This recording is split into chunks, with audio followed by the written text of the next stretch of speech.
Shalom, perkenalkan nama saya Ofline Eunikedo dengan NIM 2024.2.0430. Kali ini saya akan menjelaskan perumpamaan tentang talenta dalam Injil Matius pasal 25 ayat 14 sampai 30. Pendahuluan konteks historis dan latar belakang kejadian tersebut. Latar, tempat, dan waktu. Bukit Zaitun atau Yerusalem disampaikan menjelang akhir pelayanan Yesus di dunia, khususnya dalam pengajaran eskatologis atau akhir zaman. Tujuan ini untuk menekankan hidup setia dan bertanggung jawab, menantikan kedatangannya kembali, menentang sikap pasif dan takut. Momen ini pada saat itu sangat krusial karena terjadi di akhir masa pelayanan Yesus, di mana fokus pengajarannya beralih ke masalah eskatologis atau akhir zaman. Tujuannya untuk mendorong pengikutnya agar tetap aktif dan bertanggung jawab, bukan takut dalam menantikan kedatangannya kembali. Personifikasi dan simbolisme. Yang pertama, Sang Tuan melambangkan Allah sebagai pemilik otoritas yang memberikan tanggung jawab kepada manusia.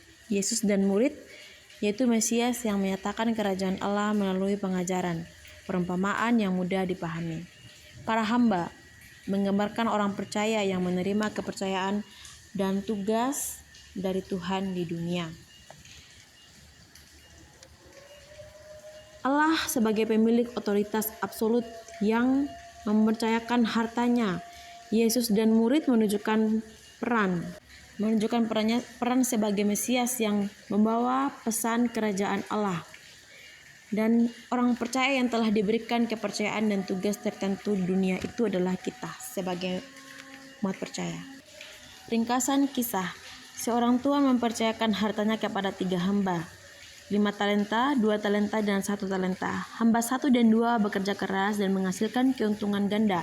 Sementara hamba ketiga, dia menyembunyikan karena takut. Dan hasil akhirnya, kesetiaan dipuji dan diberi upah, kemalasan dihukum dan dibuang. Yang berikutnya, makna talenta. Dalam bahasa Yunani, fahavo, dinar per talenta, yaitu dia itu 6.000. Nilai yang sangat besar. 1 talenta setara dengan upah buruh selama 16-20 tahun. Nah, ini menunjukkan bahwa Tuhan memberikan kepercayaan yang sangat berharga kepada setiap orang.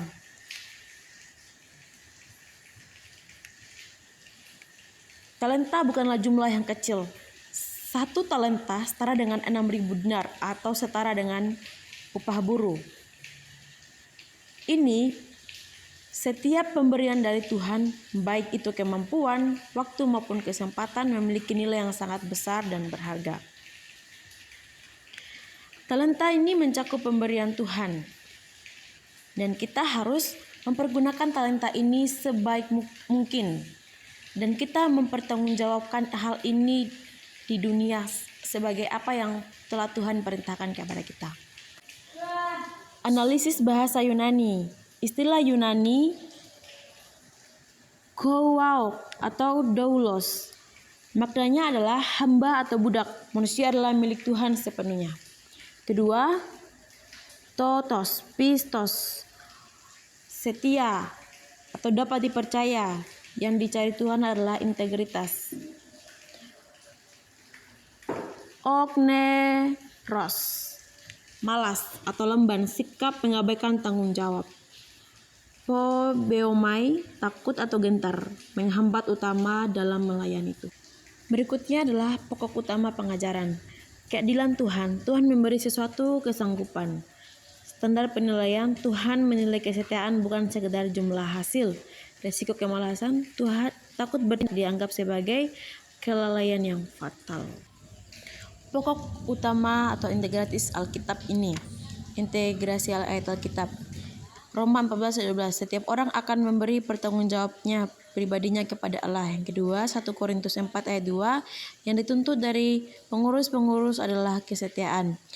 Lukas 16 ayat 10, barang siapa setia dalam perkara kecil, ia setia dalam perkara besar.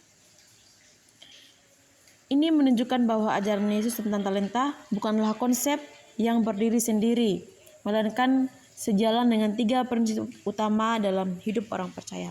Seperti hamba-hamba dalam perumpamaan yang harus menghadap tuannya untuk melaporkan apa yang mereka lakukan dengan talenta tersebut. Setiap manusia pada akhirnya akan berdiri di hadapan Tuhan untuk mempertanggungjawabkan bagaimana mereka menggunakan hidup, waktu, dan berkat yang telah diberikan secara pribadi. Tuhan tidak menuntut kita untuk menjadi yang paling sukses atau yang paling hebat dibandingkan orang lain. Standar utama yang Tuhan pakai untuk menilai pengurus hartanya kita sebagai manusia adalah sejauh mana kita setia mengelola apa yang ada di tangan kita. Ini menjelaskan mengapa Sang Tuhan memberikan jumlah yang berbeda-beda, 5, 2, dan 1 talenta. Tuhan memperhatikan bagaimana kita menangani hal-hal kecil atau tanggung jawab awal yang diberikan kepada kita. Kesetiaan pada tahap awal atau perkara kecil adalah penentu apakah kita layak diberikan kepercayaan yang lebih besar di masa depan. Pilar teologis perumpamaan. Yang pertama, kedaulatan Allah sebagai pemilik. Yang kedua, tanggung jawab pengelolaan. Yang ketiga, esensi kesetiaan atau faithfulness. Yang keempat, eskatologi atau akhir zaman. Pertanggungjawaban kita manusia di akhir. Tuhan tidak melihat besar kecilnya hasil, tetapi melihat kesetiaan hati hambanya. Kesimpulan, sebagai orang percaya kita harus berani bertindak, tidak hidup dalam ketakutan dan setia dalam setiap tanggung jawab yang Tuhan berikan. Jadi, dari cerita tentang talenta ini, kita bisa belajar bahwa poin utamanya bukan soal seberapa banyak yang kita punya, tapi soal apa yang kita lakukan dengan apa yang sudah Tuhan kasih. Setiap kita sudah diberi modal atau bakat yang unik, dan Tuhan ingin kita berani mengembangkan dengan penuh tanggung jawab. Jangan sampai rasa takut atau malas membuat kita mengubur potensi itu, karena Tuhan lebih menghargai usaha dan kesetiaan kita untuk terus bertumbuh, sekecil apapun langkah awalnya. Mari kita mulai memaksimalkan setiap kesempatan yang ada sekarang.